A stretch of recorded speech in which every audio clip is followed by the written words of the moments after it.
So, Mr. Vice Chair, there's one speaker slip. If you could call that person for the last person to testify, please. Yes, Vince Leach is here, wishing to speak against the bill. Is Mr. Leach in the audience, or is he outside? Oh, He's there he right is. here. Very good. Thank you.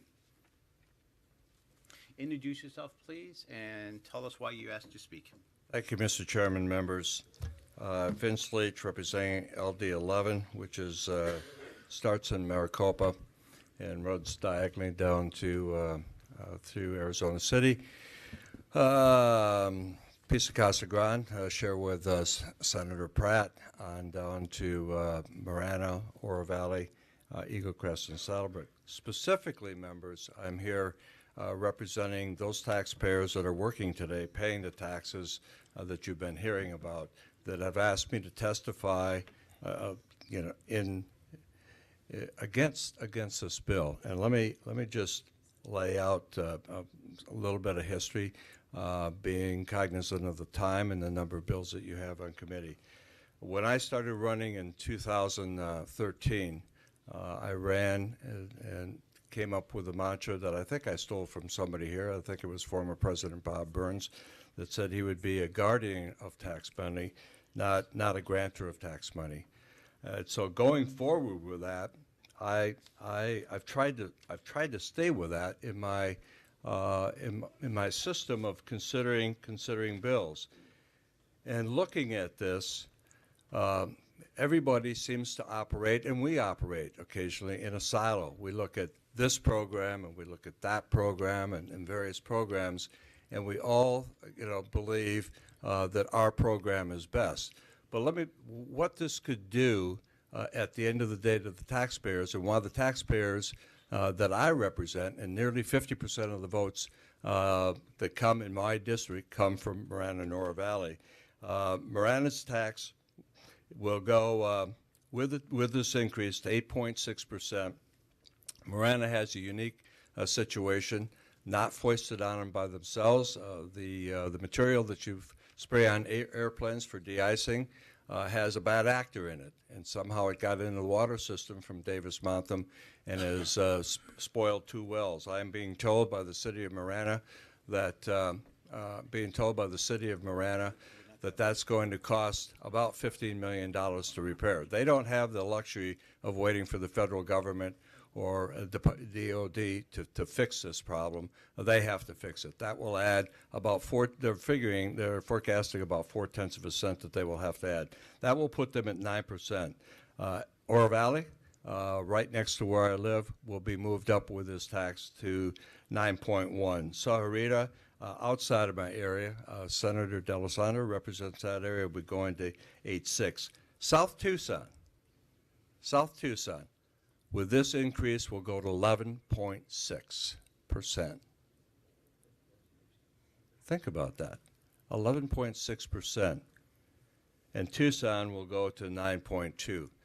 There's a saying that you tax less those things that you want, and you tax more what you don't want. I've heard speakers, and throughout the last 2 weeks, we've talked about economic development. Pima County, in general, with their school districts, with their community college, with the various taxes that are appraised through the county, that being property tax, which, by the way, we kick back to the 1% cap. And for those of you that were here during the 1% cap discussions in 2015, 2016, you'll recall that a big portion of that $30-some million was back to Pima County. Let me just share with you a number about HERF funds, because it always comes back to what are we spending. Over the last 5 years, and these are numbers that came from JOBC, just got them this week, we have sent to Pima County governments, that being cities, towns, and PAG, $594 million. $594 million we have sent down there. And to that, for one example that I really want to bring home, $209 million of that went to Pima County. that seemingly has the biggest problem with their roads. We're blessed in Oro Valley and Marana with good roads. I'm told that Sahuarita has good roads.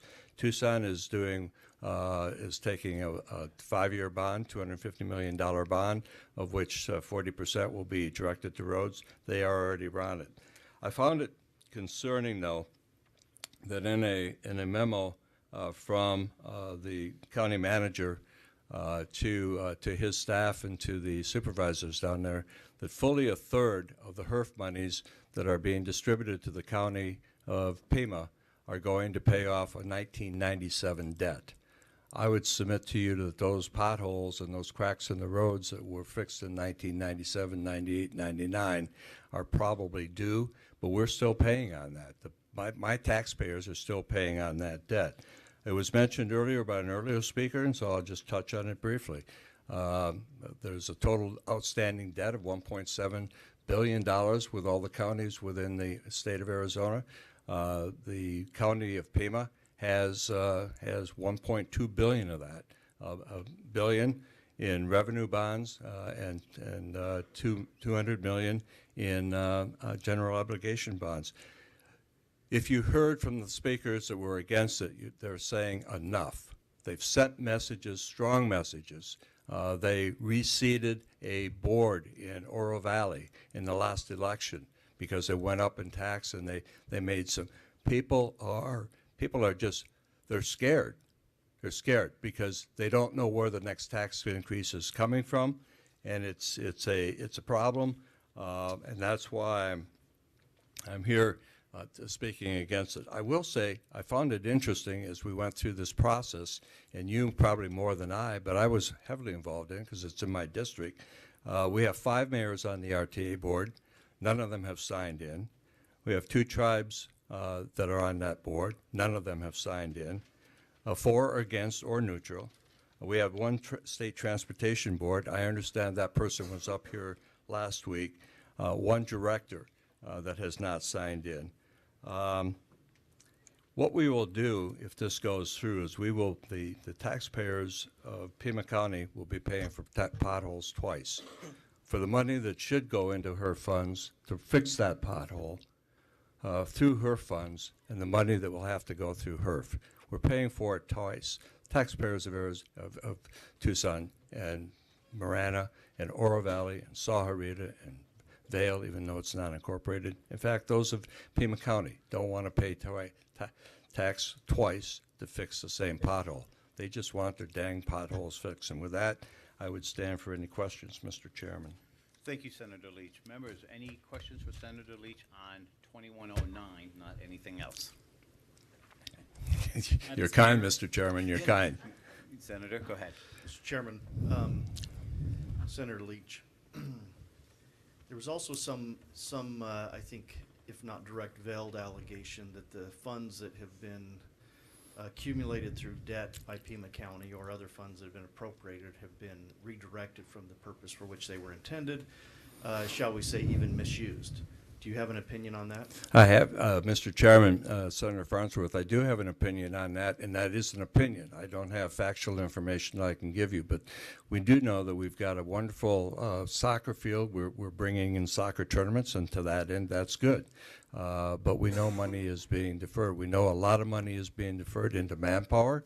The supervisor, the main supervisor down there that has been doing that work, is Supervisor Allie Miller. She's got an abundance of reports out.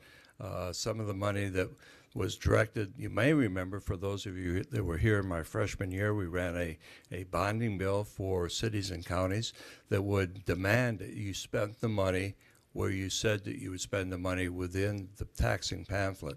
I couldn't get that through. That's still not there. So there's a feeling, there's a definite feeling and opinion among my stakeholders and my taxpayers in my district that the money being spent, and I made the case in point was the $70 million over the last 5 years that has gone from her funds in Pima County to pay off a 1997 debt. Thank you, Mr. Chairman.